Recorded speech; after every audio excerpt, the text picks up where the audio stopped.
নমস্কার, কেমন আছেন সবাই? গ্রাম্য লাইফস্টাইলের আরেকটি ব্লগে তোমাদের স্বাগত জানাই।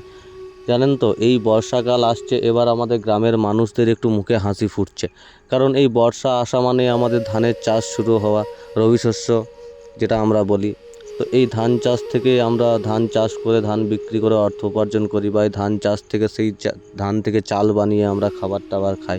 এইভাবে আমাদের গ্রামের মানুষদের জীবন চলে।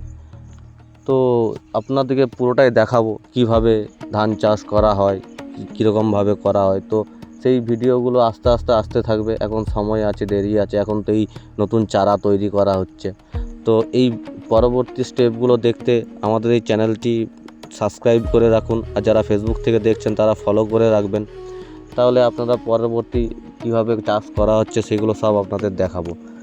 আর এই ধান চাষ একটা বিরাট গুরুত্বপূর্ণ জিনিস, জানেন তো। এই গ্রামের মানুষরা বা গ্রামের চাষিরা এই ধান চাষ করে বলেই আজকে যারাই আমরা সবাই, ম্যাক্সিমাম সবাই আমরা চালের উপর নির্ভরশীল। তাই এই ধান চাষ না হলে আমাদের পেটের যে খিদে, সেই খিদে মেটানোর কোনো উপায় থাকবে না। তো তাই বলবো, চাষিদেরকে একটু সম্মান করুন, সাপোর্ট করুন, এইভাবে সবাইকে নিয়ে এগিয়ে চলুন। নমস্কার, ধন্যবাদ। এই ভিডিওটা যারা এই পর্যন্ত দেখেছেন তারা লাইক, কমেন্ট, শেয়ার, সাবস্ক্রাইব করে আমাদের গ্রামের মানুষের পাশে থাকবেন। ধন্যবাদ সবাইকে।